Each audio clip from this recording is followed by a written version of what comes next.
I have faces in my mind right now of the people that get impacted. There's a woman in the Philippines, Imelda. She's in an island, Cagan de Oro. She's a mom. She's got 4 kids. Her husband works construction time and a half, and he's still not able to keep them afloat. She went through they call it a transformational program with International Care Ministries. She's in the process of starting a business because of the skills that she got. Their family was able to get food that they didn't have before. It transforms lives, but it doesn't happen without partners like you guys, like the people watching that.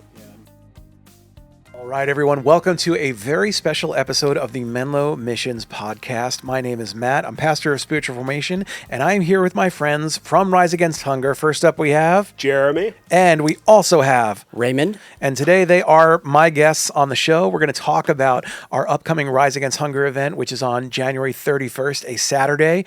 It is kind of an all-day event.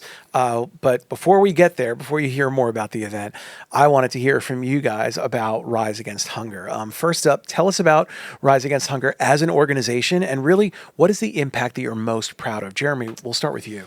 For me, Matt, Rise Against Hunger is an incredible organization. We're an international hunger relief organization. We provide food and resources to some of the world's most vulnerable. I think the single biggest pride point that I have with Rise Against Hunger is the fact that it's such an intentional organization about the work that we do. I've got a background in nutrition, spent years working in community nutrition projects. When I came to Rise Against Hunger, I had concerns initially about food systems, about sending food to far-reaching places and creating or disturbing local food systems. And I found out actually, really quickly the opposite is the intention of Rise Against Hunger. And there's a lot of work being done to boost, to strengthen, and to create resilient, sustainable food systems.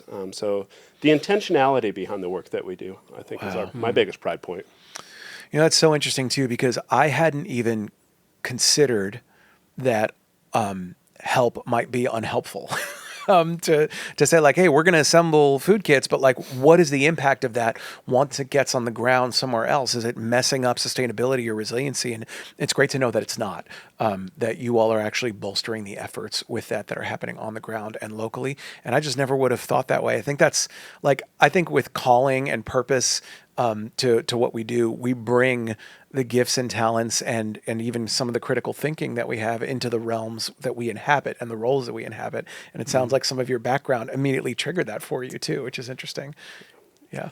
I think it's probably one of the greatest professional privileges of my career is being able to really learn more about Rise Against Hunger, learn with Rise Against Hunger, and to engage in the work that we do daily. Yeah. That's good work to be proud of. Raymond, for you, again, Rise as an organization, what's the impact you're most proud of? Yeah, Matt, I would say the most proud is being able to engage with the community. There's a lot of great causes that are out there, and I don't think one is that much better than others.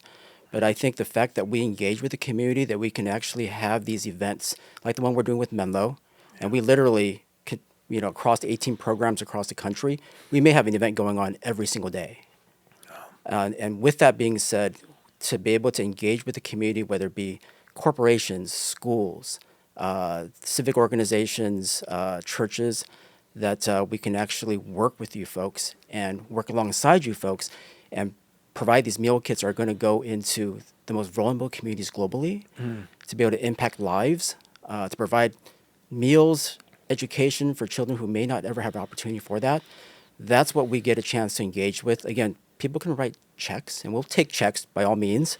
But the fact that it's a little bit different when you actually can roll up your sleeves, get hands-on, and package meals, it just stirs the soul and makes such a more internal difference, I think. Yeah. That's great. And I think that's been true of my experience. So the first time I ever did Rise Against Hunger was a few years ago at our San Mateo campus in, I believe it was 2021. And it was so crazy and chaotic and yet fun at the same time. And it meant something to me that I was using my hands to make a difference in the life of someone else. Because so many times I have blindly just given dollars to something somewhere. And I think that's like important. Like funding helps keep the mission going and funded so that you can do what you need to do. But it's something else entirely to say, like, I'm going to put my hands and my heart into this and bring my family into it, which, I mean, I feel like I understand that as a believer and as someone who follows Christ, and this is something that we celebrate as a church, so we try to put that forward. But I will say weekends are valuable to people. Saturdays are valuable to people. We have weekend warriors around here who love their days off. It's hard enough to maybe get out of bed on a Sunday and come to church when the brunch menu is calling. But for a Saturday itself, extending that invite to a friend, a family member, a coworker, someone else, it can be a high risk ask. So I would say for you guys, what makes this event worth it? I want to take that one, Matt. I think the weekends are actually my favorite time of the week to work. Monday through Friday, my team gets to engage corporate partners across the Silicon Valley. The weekends are really a special time for us where we get to go to faith groups. We get to go to churches. And we often get to work with 2 and 3 generations together. It was actually a Menlo event a couple of years ago where I saw 4 generations, shoulder to shoulder, hand to hand, making a difference for people, making a difference for people just like you and I in the same room.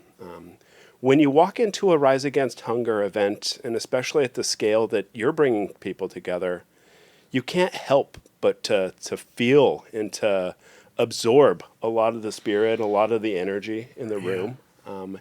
It's one of those things where I understand the time constraints on weekends. I have 3 kids at home, and absolutely feel that it's some of the best time that we spend during the work week. That energy is palpable. You get to take some of it home with you. You know, for me, I love to take my kids and to expose them to a community building event. An opportunity to give back to people is something I feel really strongly about. Yeah. I think that everybody in the room is able to take some of that spirit back with them at the end of the day. I really encourage people to come to a weekend event. Yeah. That's great.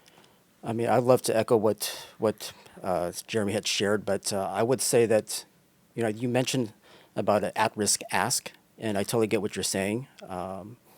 As a also a member of Menlo San Mateo, shout out to the San Mateo campus. My wife and I have been coming here for the last 12 years, and we're always trying to invite people to come out to church, right? But I would say that it's a lot easier to invite someone to a service project on a Saturday than it is to invite them to a service on a Sunday. Mm-hmm. And I've shared this with a lot of the churches I speak with on a daily basis, and it seems to resonate. It is just easier. I mean, I'll share personally, in the last 12 years, I've maybe invited 3 or 4 people to service, but I've invited a couple dozen people to this event. I literally have 6 or 7 family members and friends coming to the event on the 31st, and I'm super excited about that. Again, it's not so churchy, if you will, if that's the right term. Mm-hmm. It's a really kind of a really casual way of inviting someone to church so they can truly see what Menlo is about. Yeah. That it's about the community, it's about giving back, but it's also about being able to build relationships with folks. Because when you're packing meals side by side for, an hour and a half, 2 hours, you have no choice but to really build relationships with the people that you invite, have conversations with them. So I would say that if you're thinking about inviting, 1, come yourself. 2, invite somebody with you that you've been wanting to bring to church. I think it's a great opportunity to really do an outreach. Yeah. Again, I speak from my own personal example. It's been a blast. Matt, I want to add to my statement. The weekends are an opportunity for us to engage people like Raymond. I think the spirit, the people that come together for our weekend events with churches are just an amazing blend of people. We meet some of the most genuine, authentic, and just outstanding people. Raymond came to Rise Against Hunger from Menlo Church's events last year, and I think the opportunity to meet people like the man sitting next to me here is something I would encourage people to do. Yeah. I love that. Yeah, you'll never know what type of connection you might make with others around there. And yeah, you're right. There's an interdependence that occurs as you're assembling these meal kits. And I'll just tell you for the hearers, if you're having a hard time conceptualizing this, I mean, it is a front to back meal kit build where we get the raw ingredients, we assemble them into bags, we weigh them, we seal them, we package them up, and it is awesome and crazy at the same time. There is this energy that that before each shift starts up, that you're just like raring to go, and it's so fun. As a first timer, if you're like listening to this and you're like, I don't know if I should go, just go. I'm telling you, it's a lot of fun. And one of my favorite memories coming out of Mountain View the last few years was we have this cohort, this squad of like kids who their parents and families signed them up, and they'd all serve together. The families would all serve. And then like the kids would be like, can we stay for another one? And the parents would be like, we got stuff to do, but yeah, go ahead. And so for at least 2 years now, these kids, I feel like I've watched them growing up. They serve across all 3 shifts all day, and they put in like a full day labor, and they absolutely love it. They come to the end of the day like physically exhausted, but like so encouraged that they were able to make a difference. And what's cool is because there's 3 different roles. You have the packing and assembling. You have the weighing and the food. You have the sealing and then the packing, and then there's a muscle team, of course. They got to shift jobs throughout the day and do different things, which was engaging and exciting for them. So there really is something for everyone, no matter what level no matter what life stage you're at, really. Yeah. It's just so good. It's a bit of a party, I got to say. Yeah. I'm not afraid to share that out. Yeah. Just because you're volunteering doesn't mean you can't have a great time. We bring an awesome playlist. We have a gong to celebrate like every... Gong is exactly what you may imagine it to be. We try to celebrate every small win. So every 1,000 meals or so, we're going to have a volunteer hit the gong. It's just a great way to celebrate that, and to can build the energy around the room. It's just like you said. It's the energy is amazing. Yeah, it's good. And by the way, if you're a metrics person, last year we assembled 285,000 meal kits, and we have upped it to 315,000 this year. So we are stoked to be able to break our own record, which we're looking forward to doing. So, all right. So let's say you're a second or third time meal kit builder. You've been to this before. You sort of know the boundaries of it. What would you say to a person who's on their second or third Rise Against Hunger event? What kind of mindset should they have going into it this time around? Do you want me to take that up first? Go for it. Yeah. I mean, I would kind of, I guess, reiterate what I shared before, is that if you've been to these events a couple of times before, maybe you went with your friends, or maybe you went with your family, maybe you went with your life group, take an opportunity to invite someone who doesn't go to church. Yeah. A neighbor, a family member, someone like that. Again, I kid you not, it's a great opportunity to engage with the people that you bring. But in addition to that, I would say dig a little bit deeper into kind of our mission. Don't make it and we all fall into this, is that we look at this as a once a year type of thing. So I would encourage you to dig a little bit deeper into our organization. Talk with one of the facilitators at your campus that are facilitating the event. We'd love to chat with y'all about what we do and how we do it. Many people may not even know that we can bring this event. It ain't just a Menlo. We can bring it to your Boy Scout, Girl Scout troop, your kid's school, your place of work. We're bringing this to any location that has a group of 20, 30 people. Yeah. So we would love to engage with folks in a lot of different ways. Yeah, it's cool. I think there's an event going on down the street right from here at Menlo School coming up, right? Or something? Or we get to spend 3 great days at the end of the school year with the Menlo sophomores each year. And That's so cool. It's grown into be one of those experiences that I genuinely look forward to a couple of months in advance. Yeah, that's great. I would reiterate what Raymond said. I would say bringing a friend, you wouldn't be... Well, if you brought a friend, I think that they'd be extremely grateful for the opportunity and the exposure to the experience. I do agree with that. For the returning experts in the room, I've seen the expertise at Menlo Church's events. The meal bags literally fly through their hands. I would say I want to encourage those coming back to slow down a little bit and to really think deeply. The bags go through hands really fast. The scoops and the ingredients get put in really quick. But every one of the bags that a volunteer at one of our events packs makes a difference for lives. So I would say slow down a little bit and really think about what you're contributing to and recognize the power of your time. Yeah. You know, I've heard you say something to the effect before, and I feel like I've heard this statement sort of circulated around Rise Against Hunger as an organization, is that we have made multiple decisions about what we will do with food throughout any given day, and it's nearly like mindless, right? It's almost like, well, I know that food will always be there in some way, shape, or form. I don't have to worry about that. And the idea that we're literally holding the nutrients that will give someone life in some way, like that is often lost on me unless I'm called back to remind how significant it is, because I have a pantry full of food, and even if I didn't pack my lunch this morning, I could find food for free somewhere in this building, somewhere in this room, like very easily. And we just don't think about that often. So the advice to slow down, I think, is so poignant. It's a really powerful thing when you think about the food. And every one of the bags that we package, it has 6 balanced meals in it. It has protein. It has vitamins and minerals in it. It has the substance to nourish our lives. But every bag really has a lot more than just the ingredients that are in it, Matt. It's also filled with hope.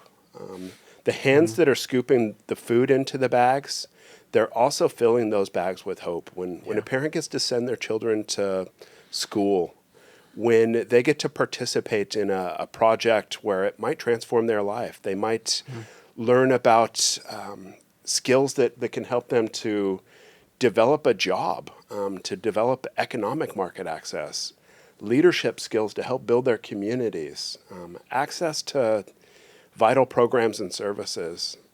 And often when lack of food or starvation in many cases is the primary focus or worry, people aren't able to access those programs. So I think that the hope in every one of the bags is a really big deal. Yeah, that's really powerful. That's good. Yeah, sorry, Raymond, were you gonna say? No, I was just going to add that, and you mentioned about the high schoolers in Mountain View that did 3 shifts. I mean, I think it's amazing, but I would say that even more amazing is the fact that, again, we provide this opportunity. It is an intergenerational, type of event where we have kids, literally 3, 4, 5 years old, being the runners, putting labels on the bags.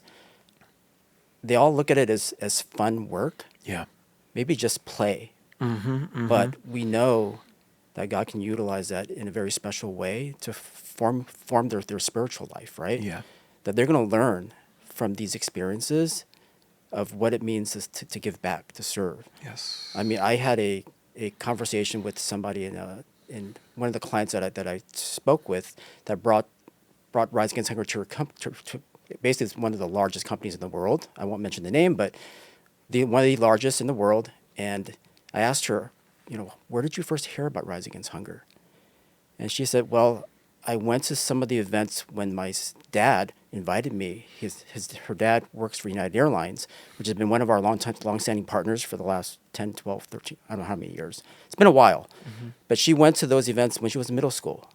Wow. And she remembers those events, and now she's a social impact person at this tech company, and she's bringing it to that organization. Yeah. So kids remember this stuff. They do. So what you all are doing is providing these experiences, these life experiences for the next generation as well. Yeah. We see a lot of the kids that we work with, and I've been fortunate. I've seen some of them come back. But to hear them say that they learned today that they can take a stand, that they can do something, that they can get hands-on is just, I think it's such a neat opportunity. So many nonprofits, so many charity organizations are limited by age constraints. And like Raymond said, we can have 4-year-olds that are making a difference. And when we give these children an opportunity to make a difference, to get hands-on, we're helping to create a better world. That legacy is going to really impact the future for all of us. But before long, they're going to be leaders of the world. Yeah. We started a relationship with a young man who is now in the workforce, but he came as an Eagle Scout, and he chose to organize a Rise Against Hunger meal packing event as an Eagle Scout. And his family now hosts monthly events. It has grown into the most amazing partnership with a family, and it stemmed from that young man going to an event, getting hands-on and being inspired. That's amazing. That's great. Yeah. Yeah. There's something to be said about this experience shaping more than just, a fun day, but there's a permanence that can occur, a remembrance, and a significance that just is woven into that. So I love it. All right. Last question for both of you. This is like personally, but professionally as well. Give us your day one at Rise Against Hunger to now evaluation in your roles. What keeps you, Jeremy and Raymond, what keeps you going? Did you imagine it would be like this? What keeps you excited and going and moving forward in your roles and responsibilities with Rise Against Hunger? For me, day one, I had a vision that nobody should be without food. Food was something very personal to me, something I studied in college even. It was something that I felt really strongly about. So I hit the ground running and had aspirations of making a difference. For me now, looking back many years later, Rise Against Hunger has given me so many opportunities to work with amazing people, to take home a sense of accomplishment from working with so many of our awesome volunteers. I think today, when I look back, I've been able to work with a team of the most authentic, the most dedicated, committed people. When I think about the opportunity to work with the team of people that are coming from across the country to support this event, it's really teaching me that the Rise Against Hunger family and the partners that we get to work with, the Menlo Church relationship, is powerful. And together we can really come together and make a bigger difference. Fantastic. Yeah. Thanks for sharing. Yeah. Raymond, how about you? I mean, I think when I think about day one, it was not the easiest transition for me initially because I came from tech.